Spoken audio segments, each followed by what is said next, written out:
En MCA Canal estamos convencidos que conversar hace bien, y si lo hacemos de forma positiva, entonces es mucho mejor. A partir de este momento, Edgardo Fogel te invita a una amena y profunda charla. Esto es Conversando en Positivo. Hola amigas, hola amigos, un abrazo muy grande. Les habla Edgardo Fogel. Estamos aquí en la sala de auditorio de CIAD Virtual 2020, un gran encuentro de orientación vacacional que está dirigido a todos los chicos, alumnos de tercero, cuarto medio, también egresados y también a educadores para que vayamos avanzando en un proceso de orientación, que vayamos conectándonos a nuestra vocación. Estamos cambiando, se está transformando el mundo, se está transformando nuestro planeta y, por qué no decir, Chile. Y para eso tenemos una gran invitada que ha trabajado en la educación muchísimos años, tremendo aporte que ha realizado a los colegios, a los educadores, a los alumnos, y a través también de su profesión como médico, como doctora, psiquiatra, especialista en psiquiatría infanto-juvenil, experta en neurociencia, gran escritora también, muchos libros, todos relacionados a la educación infantil. Así que para mí la verdad es que un gran honor, una gran alegría presentar además a una gran amiga como es la doctora Amanda Céspedes. Bienvenida, Amanda. Muchísimas gracias. Yo sé que estás siempre súper ocupada, llena de compromisos, te llaman de todos lados y has hecho un aro para estar con nosotros. Así que gracias nuevamente y bienvenido. Muchas gracias, Edgardo. Un gusto estar en esta versión virtual de CIAD y poder colaborar, ¿no? Así es que aquí estamos para ver si podemos conversar algo sobre esta nueva educación que es necesario comenzar ya a pensarla, ¿no? Y estaba yo en abril, era abril del año pandémico, como le llamo yo, y yo pensaba y decía y sostenía que era un momento propicio para pensar la educación. Este frenazo en seco que se hizo en las aulas, y las aulas quedaron vacías, era el momento preciso para comenzar a pensar la educación, repensarla. Creo que esto se ha hecho. No sé si se ha hecho con la suficiente profundidad. Y yo quería compartir entonces con quienes me están viendo y escuchando algunas reflexiones en torno a esto, y para eso voy a compartir pantalla, ¿no? Y vamos a comenzar con este poema que ha sido atribuido a la Madre Teresa de Calcuta. Hay que tener cuidado porque en la web hay demasiado material atribuido a, pero que uno no sabe si efectivamente esa persona lo dijo o no. Es un poema muy lindo, de manera que a mí me hace pensar que verdaderamente le pertenece a la Madre Teresa. ¿Por qué lo quiero compartir? Primero veamos qué dice. Enseñarás a volar, pero no volarán tu vuelo. Enseñarás a soñar, pero no soñarán tu sueño. Enseñarás a vivir, pero no vivirán tu vida. Sin embargo, en cada vuelo, en cada vida, en cada sueño, perdurará siempre la huella del camino enseñado. Es un poema muy hermoso que se refiere a los niños. Y yo diría que si este poema y este encuentro lo estuviésemos realizando hace un siglo atrás, quizás no sería tan cierto, porque cuando se enseñaba a volar a los niños, a comienzos del siglo XX, los niños volaban el vuelo de sus padres, soñaban los sueños de sus padres, sus ilusiones, vivían la vida de sus padres. Y por supuesto llevaban sobre sí lo que habían aprendido de ellos. Pero este siglo es diferente. En este siglo los padres, los educadores, están enseñando a volar, a soñar, a vivir. Pero los niños de hoy, que van a ser los adultos de mañana, van a vivir una vida muy diferente, van a soñar sueños impensables para nosotros, ¿no? Y van a volar probablemente muy alto. Sin embargo, aunque no vivan nuestra vida, ni vuelen nuestro vuelo, ni sueñen nuestros sueños, van a llevar consigo la huella de lo que nosotros les dejamos. Y por eso la pregunta es, ¿estamos conscientes de la responsabilidad que tenemos como educadores en términos de prepararlos para este siglo? Porque ocurre que los chicos que han nacido del 2000 en adelante, muy especialmente los del 2010 en adelante, van a atravesar todo el siglo.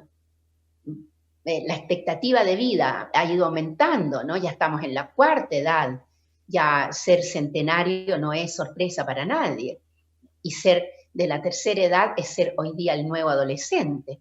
Entonces, van a vivir una vida muy prolongada, ¿no? ¿Y qué huella van a llevar? ¿Qué les hemos entregado?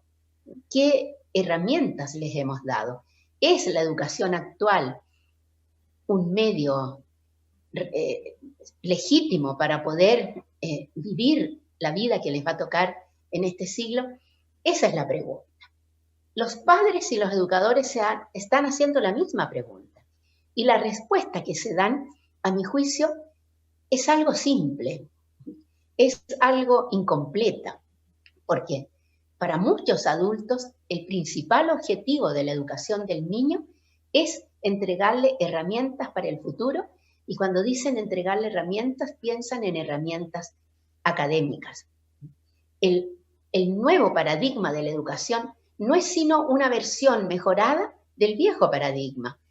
Es enriquezcamos lo académico, y muchas veces ni siquiera es enriquecer lo académico, sino que es simplemente abultar lo académico. Pero ¿es lo académico hoy día un espejo de lo que va a ser el futuro? Es decir, los estamos preparando para el futuro. Por ejemplo, muchos adultos e incluso autoridades educacionales que tienen poder de decisión, que influyen en las políticas públicas, se continúa sosteniendo que un currículo, ¿no?, abultado en contenidos garantiza una óptima formación académica. Y sabemos, y quienes trabajan en aulas, sobre todo, saben que esto no es así. Y los conocimientos que hoy día tenemos acerca del cerebro en desarrollo son enfáticos en mostrar que abultar contenidos no garantiza una óptima formación académica. Y vemos quienes hacen clases en la universidad, sobre todo, ven que llegan los chicos a la universidad con grandes dificultades en la comprensión de lectura, con grandes dificultades en la expresión escrita, sin saber argumentar. Entonces, la formación académica pareciera que no es tan buena de cara al futuro, abultando el currículo en contenidos. Algunos van más allá y adoptan metodologías innovadoras, o que se dicen innovadoras, y que muchas veces estas metodologías son foráneas, ¿no? Porque todavía hoy día el chileno tiende a pensar que todo lo que viene de afuera es bueno. Incluso pasa que si uno sostiene algo acá en Chile, no le creen. Pero cuando traen una eminencia, ¿no?, desde fuera, que dice lo mismo que uno ha estado diciendo durante mucho tiempo, a esa eminencia le van a creer. Influye mucho lo foráneo, en exceso, diría yo. Y bueno, aquí tenemos una metodología, yo no la enjuicio, puede ser excelente, ¿no?, la metodología STEM, en la cual se afirma que el preparar al chico de hoy día para el futuro implica prepararlo muy bien en ciencias, en tecnología, ¿no?, en ingeniería y en matemáticas. No solamente la educación académica está puesta en el ojo, en la mira, pensando en el futuro, también la educación en casa, lo que se llama educación emocional, ¿no?, la educación en casa. Y nadie, hasta la fecha, olvida corregir a los niños para que no se desvíen del camino que tienen trazado y a su vez aprendan a corregir a otros. Ustedes dirán, pero ¿y esta definición de dónde la tomó? Se hizo una encuesta muy grande en Estados Unidos y alrededor del 75% de los padres encuestados dijeron que a los niños había que educarlos para que aprendieran a obedecer y para que cuando fuesen mayores aprendieran a mandar y que no tuviesen que obedecer a otros, ¿no? Existe esta idea de que en la vida hay que tener poder y este poder se ejerce entonces sobre los otros. ¿Y cómo se aprende el poder? Recibiendo el poder de otro, lo que se llama la autoridad vertical. ¿no? Y entonces los métodos de parentalidad se han ido desvirtuando y se han ido inclinando hacia lo que son los métodos correctivos de la conducta, pero no una verdadera formación en el ámbito social y en el ámbito emocional. Y tenemos entonces familias en las cuales se considera que preparar a una chica para el futuro es enfrentarla, sermonearla, reprenderla y decirle eso que más de alguien escuchó muchas veces: eres un flojo, eres una floja, vas a fracasar en el futuro. Entonces parece que el futuro es tan importante que yo tengo que hoy día prepararme para ese futuro. Y tenemos entonces el énfasis en la educación socioemocional mal llevada, ¿no? La educación correctiva. Entonces estamos en el mismo paradigma, ¿no? Estamos en el mismo modelo educativo, ya sea académico, contenidos, importar metodologías innovadoras, y estamos en el mismo modelo de parentalidad. ¿Qué tenemos que hacer?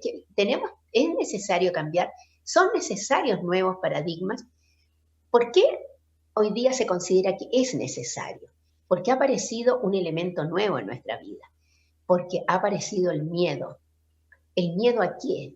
El miedo a un futuro incierto, a un futuro desconocido y a un futuro desafiante. Y entonces nos baja la prisa y queremos que los niños aprendan tecnología, robótica, idiomas, ¿no? En muchos colegios han colocado el chino mandarín para que sean buenos en las empresas, en hacer negocios con una potencia mundial. Nos ha llegado a los adultos el miedo y la prisa. Y miedo porque pensamos en que por primera vez el futuro es incierto. Los padres en el 1920 se proyectaban a 50 años más y sentían que el futuro era predecible. No, las cosas iban a cambiar, pero no iban a cambiar demasiado. A lo mejor los autos iban a ser más veloces, probablemente iba a mejorar el material para construir las casas, en fin, pero no era incierto el futuro. Pero en este siglo se piensa que el futuro es incierto, se piensa que es desconocido y se piensa que es desafiante. Sin embargo, el futuro no es incierto.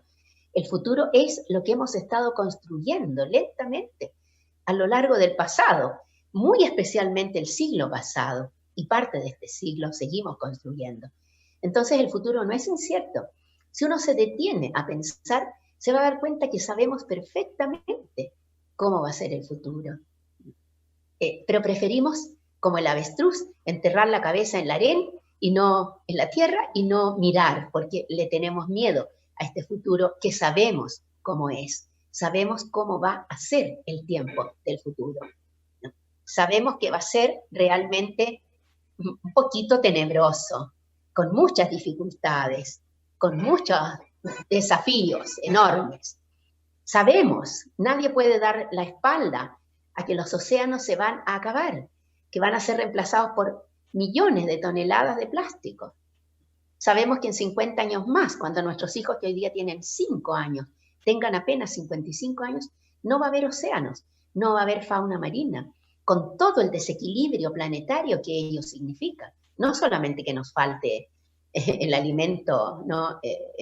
Los productos marinos, se va a producir un grave desequilibrio ecológico en el planeta. Sabemos que siempre está inminente la guerra nuclear, porque pareciera ser que por una ley extraña y misteriosa, al poder llegan muchas mentes desquiciadas, y muchas mentes desquiciadas tienen demasiado poder y pueden desencadenar una guerra, esta vez una guerra nuclear.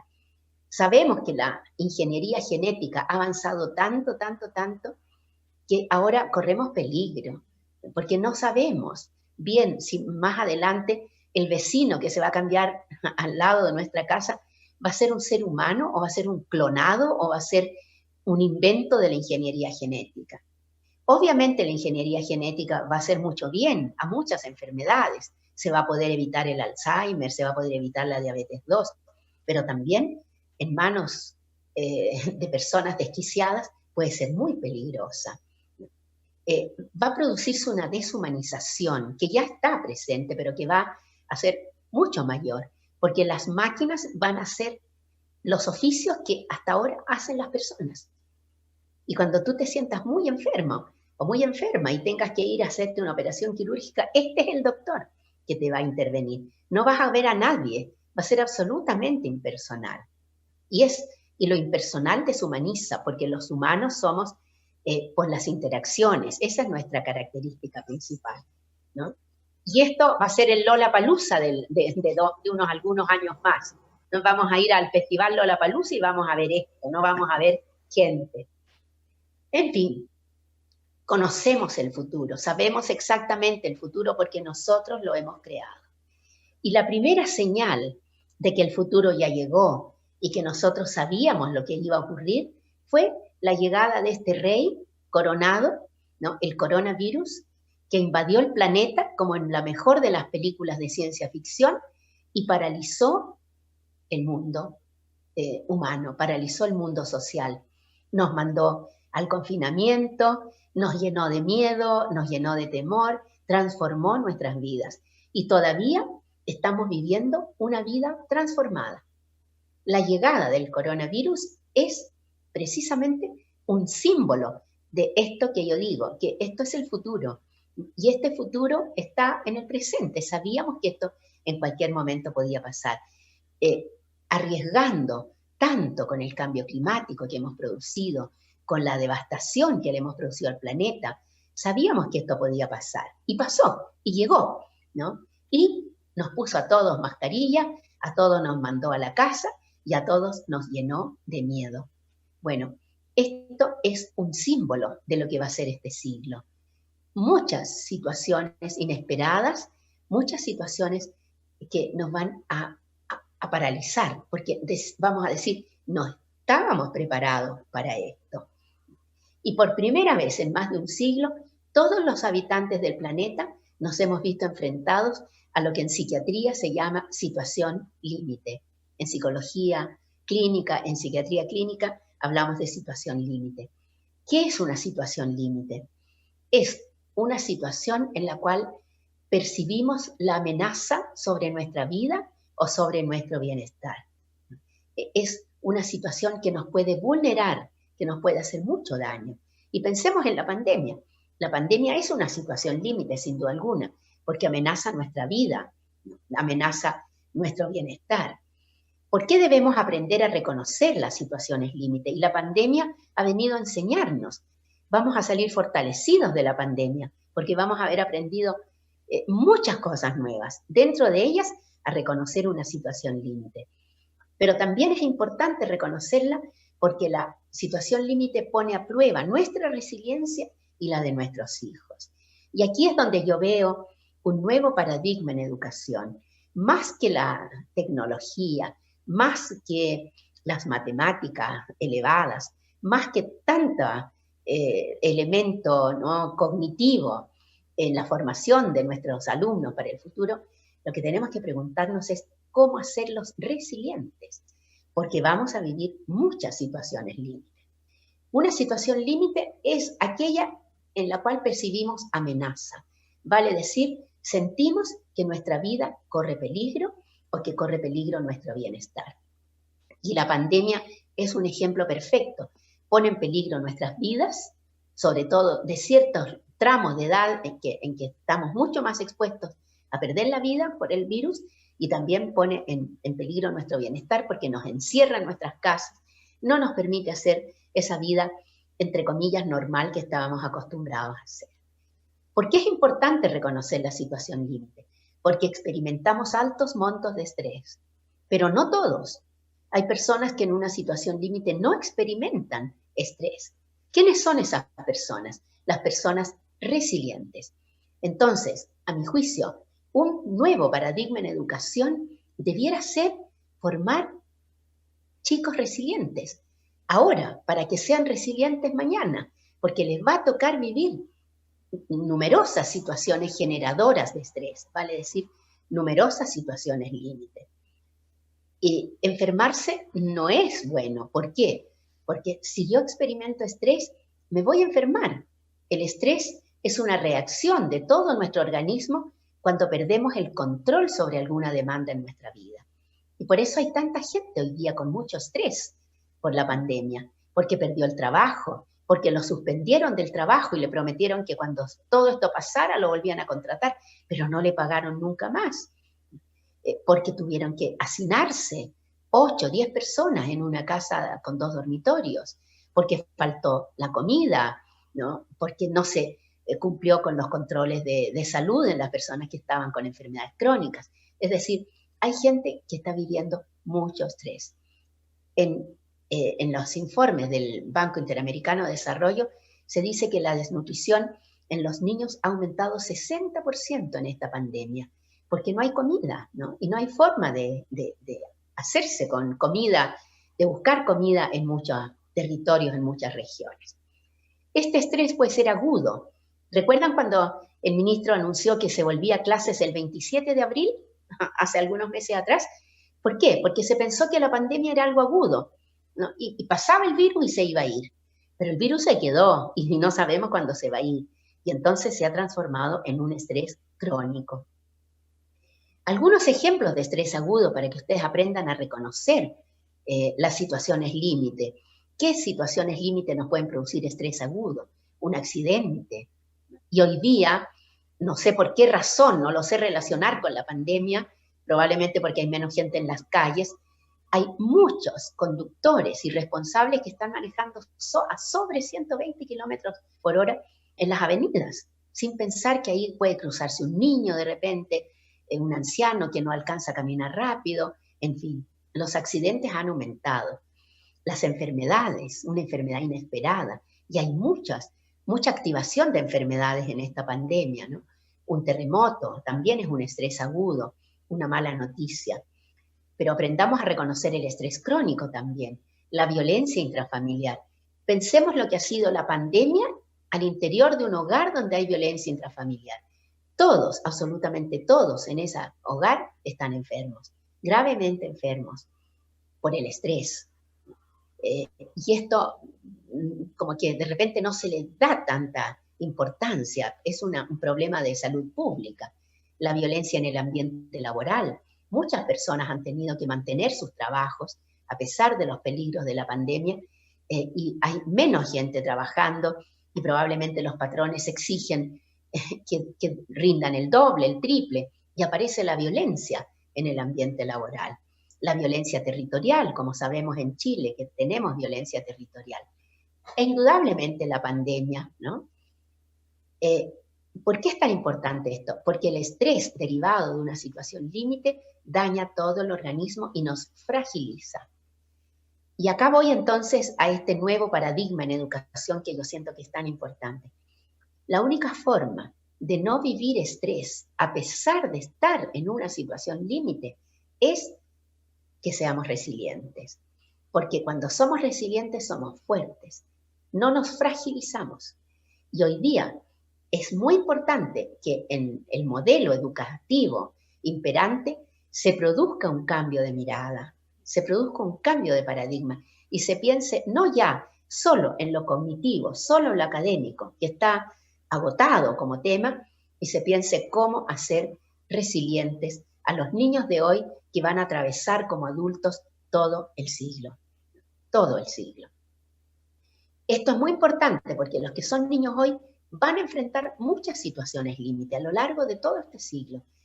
Esto mismo yo lo dije, estaba Edgardo presente, ¿no?, en el lanzamiento de mi fundación, la Fundación Educacional Amanda, en el Teatro Oriente, y cuando terminó este evento, una persona se acercó a una de mis colegas y le dijo, esta charla fue pésima.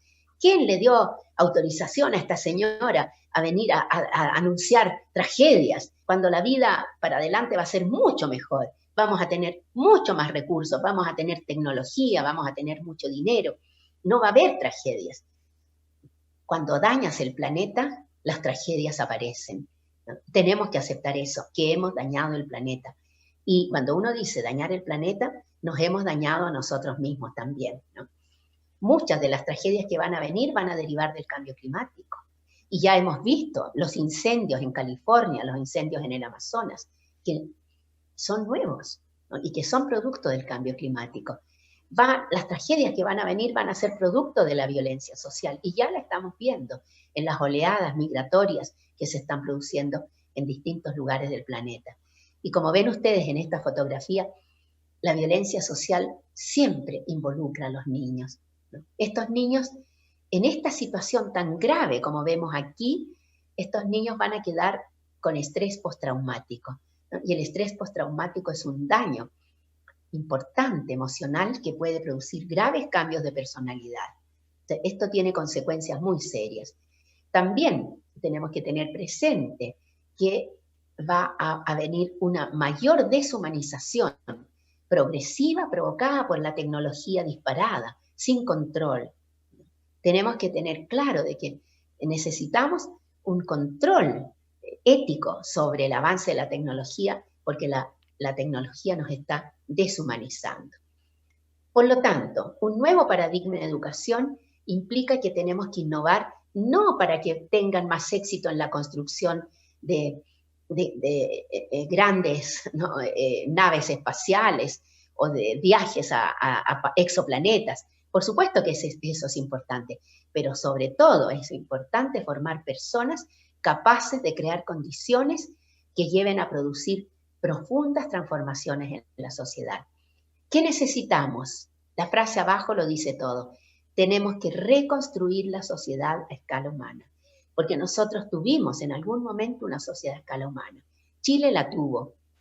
Chile, hace 100 años atrás, era un país a escala humana. Había pobreza, había desnutrición, pero no había corrupción, no había violencia, no había el nivel de destrucción social, ¿no? que estamos viendo. Tenemos que ser capaces de reconstruir la sociedad. Y eso probablemente va a tomar aproximadamente medio siglo, pero hay que comenzar ahora. ¿Y cómo comenzamos? Con los niños. Tenemos que instalar un nuevo paradigma educacional que transforme a los niños, no a los adultos. Los adultos ya estamos bastante deformados. ¿Qué necesita este siglo? Este siglo va a necesitar de personas resilientes y con un fuerte compromiso ético. Y la única manera de formar a personas resilientes es en el aula y en el hogar. Ahora, yo le doy más importancia al aula que al hogar, porque hoy día hay mucha disfuncionalidad familiar. Entonces, esperar de las familias, obvio que uno quisiera, ¿no?, que las familias formaran hijos resilientes, pero quizá va a ser más constante este trabajo en el aula.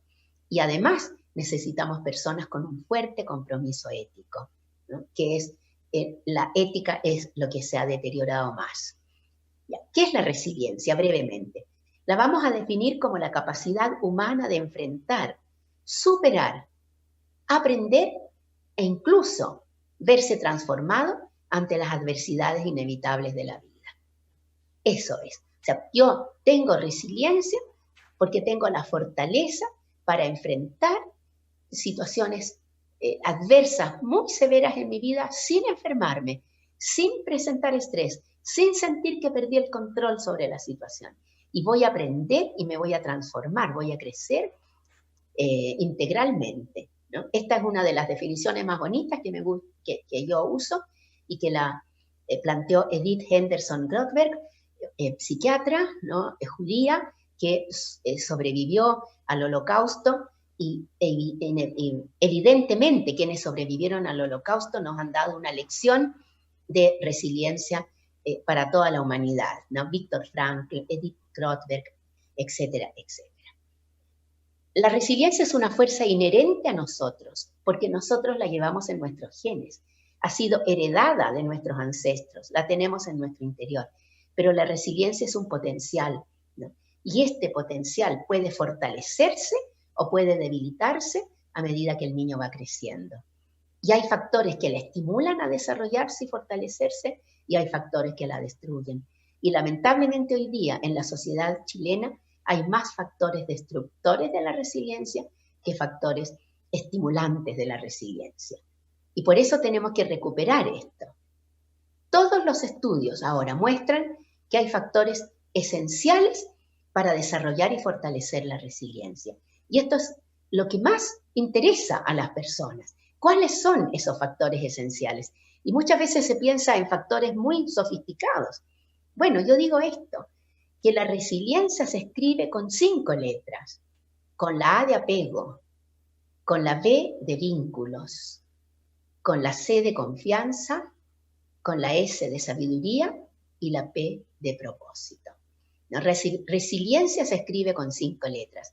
Si nosotros lográramos instalar en las aulas estas letras estaríamos dando vida a un nuevo paradigma en educación, tan extraordinario que ayudaría a reinventar Chile, reinventar nuestra sociedad y volver a que sea la sociedad confiable, ¿no? Ética, bondadosa que algún día tuvimos.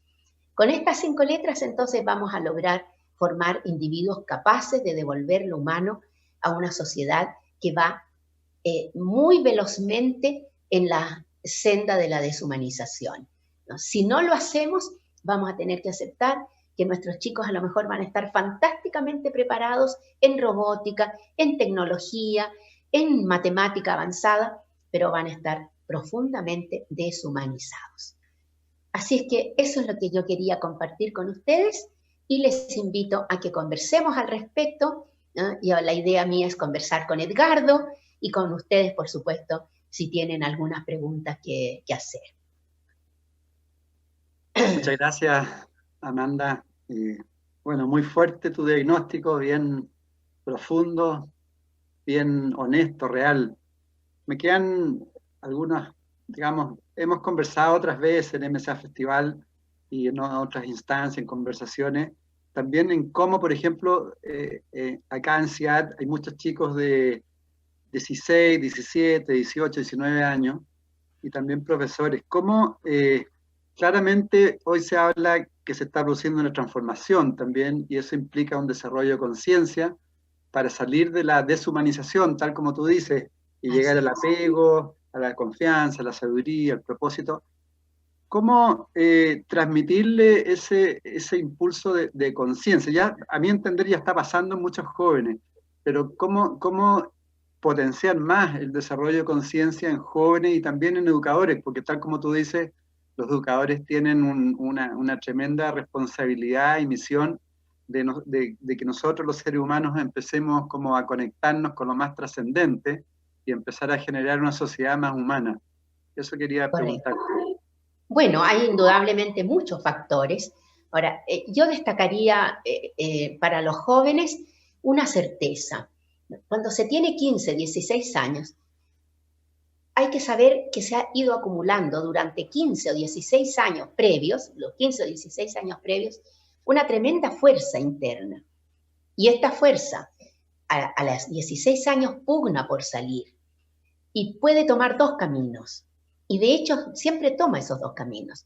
Un camino que es destructivo, que puede ser destructivo de los otros o destructivo de sí mismo, o un camino constructivo. Entonces lo primero que yo le digo a los jóvenes, admite que tienes esa fuerza. Y ahora pregúntate, ¿hacia dónde la quiero conducir? ¿La quiero conducir hacia la destrucción? ¿A negar el valor de todo? Nada sirve, todo está mal hecho, tengo que destruirlo para comenzar de cero? ¿O quieres instalarte en lo que está mal hecho y construir para mejorarlo? Para poder hacer eso se requiere un nivel más elevado de conciencia, indudablemente. Y este nivel más elevado de conciencia pasa por el desarrollo de la espiritualidad, ¿no? Y yo siento, Edgardo, con mucha alegría, que hay muchos jóvenes hoy que se están acercando a una mirada espiritual hacia la vida y al mundo, ¿no? Y la mirada espiritual es, como tú muy bien lo dijiste, es la mirada trascendente. Hay algo más allá. Durante mucho tiempo los adultos negaban la existencia de algo que está más allá, que no vemos, ¿no? Que trasciende nuestra experiencia inmediata. Lo negaban porque cuando se asomaban a esto se asustaban y decían, no, esto es esoterismo, ¿no? Y lo negaban. Pero hoy día los jóvenes lo aceptan y tienen interés por incursionar en este ámbito que tiene que ver con la trascendencia, con el concepto de la certeza de lo sagrado de la vida, el compromiso, ¿no? Saber que tienen una misión, aceptar que no saben cuál es esa misión, pero no importa, porque hay otro que sabe, ¿no? y que les conduce y les ayuda a cumplirla. Yo tengo una tremenda esperanza en los jóvenes.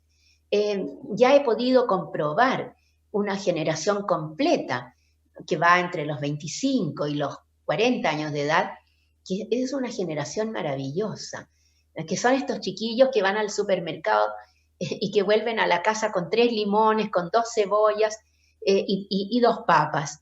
Es decir, ¿qué significa eso? Para mí eso es el símbolo del rechazo al consumismo, ¿no? Porque al lado de ese chico que está pagando, que se le caen las cebollas porque no tiene ni siquiera una bolsa, está la señora, ¿no? Con el carro lleno de mercadería que no necesita, pero que se siente orgullosísima de tener los medios para comprar ese carro inmenso. Los jóvenes hoy día son sencillos, son modestos, son austeros, no pueden tener un poco más de recursos, pero viven sencillamente. El uso de la bicicleta, ¿no? La bicicleta no es un medio de locomoción, la bicicleta es una actitud frente a la vida. Los chicos, los jóvenes que se trasladan en bicicleta son maravillosos. Es decir, yo tengo una tremenda esperanza, pero también tengo una inquietud. Tengo la inquietud de que los que vienen detrás de estos chicos, los que vienen más pequeños, puedan ser maleados más fácilmente, ¿no? Me da miedo, ¿no? Maleados por la violencia que hay en sus casas, por el absentismo de sus padres que no se comprometen con la parentalidad y por el mal uso de las pantallas. A mí me inquieta enormemente, por ejemplo, que si hace 6, 7 años atrás el segmento de personas que consumían más pornografía en Chile era el segmento de varones entre 25 y 40 años de edad, hoy día quienes consumen más pornografía en Chile son los chicos que van de 8 a 14 años de edad. Entonces, eso ya es un dato duro, tremendo, porque indica que estos chicos están sufriendo una distorsión en su mente y esa distorsión les puede pasar la cuenta más adelante. Cierto, toda la razón. Y respecto, volviendo a los jóvenes, dado que estamos ahora en un encuentro en el fondo vocacional, de orientación vocacional, ¿cómo se relaciona el conectarse esa orientación vocacional con el desarrollo también interno? Porque tal como tú lo dijiste en tu ponencia, como que a uno lo van obligando a estudiar ciertas cosas y te entregan información y uno ya finalmente no se conecta a la vocación y empieza a ser un ser humano bastante infeliz. ¿Qué puedes decir al respecto? ¿Cómo ir conectándose a esa vocación? Desde el coraje de defender una elección libre. Esto me ha ocurrido muchas veces. Un chico que me dice, mi vocación es tal cosa, pero mi papá quiere que estudie ingeniería comercial para que me dedique a los negocios. ¿Y qué vas a hacer tú? Estudiar ingeniería comercial. ¿Pero por qué? Bueno, porque es una manera de ganar plata. No, allí no va tu felicidad va en seguir tu sueño, tu vocación. Pero es que es un sueño imposible. No hay sueños imposibles. Todos los sueños son posibles. O sea, ten coraje y haz tú tu propia elección, tu propia opción, desde tu vocación, desde tu interés. Pero para ello requieres también acercarte a la vida, ¿no? Hacer una inmersión en la vida, porque no puedes hacer buenas opciones si te mantienes en una burbuja. O sea, acércate a la vida. ¿Y cómo se puede acercar uno a la vida? Bueno, las lecturas, el cine. No veas películas intrascendentes todas las veces que puedas conectarte a Netflix. Busca buen cine, busca buenos libros. Y eso te va a acercar a lo profundo de la vida y te va a ayudar a tener buenas opciones. El coraje y saber con qué nutrirse, ¿no? Los nutrientes esenciales del joven, de la niña, de los 15 años en adelante, están precisamente en los libros y en el cine, no tanto en la tecnología y mucho menos en los videojuegos, con algunas excepciones, por supuesto. Lógico. Y tú, Amanda, como presidenta de la Fundación Educacional Amanda, eh, que con tanto amor la estás construyendo, ¿qué le puedes transmitir también a los educadores? Porque muchos también dicen, sí, yo tengo conciencia, quiero hacer cambios, veo que hay que hacer un nuevo mundo, pero el sistema no me deja. ¿Qué se le puede transmitir a todos esos educadores para que se involucren en este proceso de cambio? Sí, yo diría el mismo coraje que le recomiendo a los jóvenes, el coraje para trabajar desde la libertad, desde la vocación, desde la pasión. No es verdad que el sistema educacional chileno es tan rígido. Hay cierta apertura, hay muchos resquicios, muchas puertas, muchas ventanas que se van abriendo. Muchas veces al profesor le resulta más cómodo decir, no, es que no se puede, no, esto no se permite, el ministerio no permite esto. Y la verdad es que el ministerio lo permite perfectamente, ampliamente. Hay que informarse y sobre todo el compromiso, ¿no? Los cambios en educación, los cambios de paradigma en educación, no son posibles sin actores. ¿Y quiénes son los actores? Los docentes. Entonces yo les digo, comienza por cambiar tú, ¿eh? Comienza por convencerte lo capaz que eres. Esta pandemia ha servido ¿para qué? Para mostrar la maravilla que tenemos en los docentes. Los docentes chilenos son fantásticos. Se reinventaron, aprendieron a usar las pantallas, las plataformas digitales, aprendieron a pasar por encima de su propio cansancio, a poder administrar su casa, sobre todo las mujeres docentes. No hay nada peor que administrar una casa con niños en que hay que cocinar, hay que ir a hacer las compras, hay que comprar la comida del perro y además hacer clases en jornada completa prácticamente. O sea, los docentes en Chile han mostrado su coraje, su capacidad, su valentía, su resiliencia. Y eso que les sirva para creer en sí mismos, ¿no? El profesor ha sido ninguneado por tantas décadas que como que se ha creído que no vale. ¿No? Todo lo contrario, el profesor tiene que sentir que vale y que vale mucho, ¿no? Y su profesión es mucho más importante que cualquier otra profesión que pudiera ser más valorada. Yo digo, entre un profesor y un neurocirujano, o sea, no hay dónde perderse. El profesor que construye cultura, construye sociedad, construye conocimiento. Toda la razón, merecido homenaje a todos los profesores con todo el esfuerzo que han realizado en este periodo tan complejo, ¿no? Igual ahí han apechugado y han entregado lo mejor de ellos. Y también tú fuiste un poquito crítica respecto a los padres. ¿Qué le puedes transmitir también a los padres en este proceso de transformación? A ver, yo diría, tienen que reinventarse, ¿no? Hay que volver a lo que se denomina la parentalidad positiva, la llaman algunos, otros la llaman la parentalidad humanitaria, ¿no? La parentalidad con ternura, crianza con ternura se le llama. En el fondo, no es sino volver a los orígenes, escuchar la intuición de padre. La frase que a mí más me molesta es cuando me dicen, ay doctora, es que yo cometo tantos errores porque nadie nos enseña a ser padres. Y yo digo, pero por supuesto, usted tiene adentro en su interior un libro entero, un volumen inmenso de sabiduría de cómo ser padres. Todos sabemos ser padres, madres, abuelos, solo que tenemos que volver a los orígenes, escuchar nuestra intuición. Cuando nace un niño íbamos a conocerlo a la maternidad, ¿verdad? Lo tomábamos en brazos con infinita ternura, con infinita delicadeza, lo mirábamos y empezábamos a soñar su futuro. Y encontrábamos que era un bebé tan lindo, tan amoroso. Y estábamos muy dispuestos a cuidarlo, ¿no es cierto?, con mucha solicitud. Pero ese niño cumple 2 años, hace la primera pataleta y se acabó la mamá amorosa, se acabó el papá comprensivo. Y ahí empieza la educación errónea, ¿no? La falsa educación, que es lo que yo llamo la educación express, la educación con prisa, y que es castigarlo, amenazarlo, gritarle, humillarlo, en fin. Pero esa crianza express, en que solamente nos fijamos en los comportamientos y tratamos de colocar al niño en el grupo de los buenos comportamientos, aunque sea a través de someterlo, ¿no? Y sacarlo de los malos comportamientos, sin preguntarnos por qué ese niño se porta mal, esa crianza no nos está llevando a ninguna parte. ¿Por qué? Porque cada vez que un adulto humilla a un niño, lo golpea, lo ningunea, como se dice, ese niño va acumulando rabia en su interior. Y cuando cumple 16 años, esa fuerza interna que lleva en su interior va a ser una fuerza destructiva, porque tiene mucha rabia en su interior.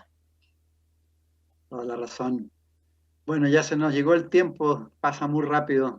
Tus últimas palabritas, si quieres, yo esperaría tú como una mujer tan sabia que se las dé a los líderes, que hoy día estamos tan metidos en la dualidad, en la separación, en los resentimientos, un mensaje como de paz y armonía. Perdón. Todos tenemos un héroe en nuestro interior, un héroe o una heroína. El dilema es que a veces no lo vemos, ¿no? Pero lo tenemos en nuestro interior. Yo les diría, anímense a sacarlo. Ese héroe es un héroe bueno, es alguien que desea lo mejor, ¿no? Y en muchas ocasiones, sobre todo los docentes, llevan en su interior un tremendo líder. ¿Y qué es un líder? Un líder es alguien que conduce a los demás porque tiene más conocimiento que los otros de qué es lo bueno para todo el grupo. Y por eso los conduce. Facundo Ponce León, un filósofo uruguayo, dijo, el líder es aquel que conduce y que lleva a los demás y los demás lo siguen sin saber a dónde va, pero saben que a dónde va es bueno. Mira qué lindo. O sea, un líder es seguido porque los demás confían en él. O sea, ojalá todos los docentes en Chile pudieran convencerse que tienen un líder en su interior y que ellos son conductores de niños, no son pasadores de materia. Eso les diría. Buenísimo, buenísimo. Bueno, antes de cerrar, quiero recordarle a todas las amigas, amigos, que posteriormente vamos a tener una conferencia sobre todo el potencial que hay de las carreras técnicas también. Después va a estar Alfredo Osorio, un gran coach, va a hablar de cómo conectarse con el futuro y vamos a cerrar con el doctor Ricardo Soto. Y bueno, para todas las personas, acuérdense a la izquierda, pueden escribir ahí en la encuesta lo que quieran. Y Amanda, yo te agradezco profundamente, mucha luz para ti. Necesitamos seres humanos como tú que nos inspiren y que nos entreguen mucha sabiduría. Así que nuevamente, muchas gracias por estar con nosotros y bueno, seguiremos en contacto en esta vida. Muchas gracias, Edgardo, por esta invitación y mucha suerte a estos chiquillos que también han sido héroes haciendo su 4º año pandémico. Verdaderamente héroes con todas sus letras. Así es que mucha suerte y mucha inspiración.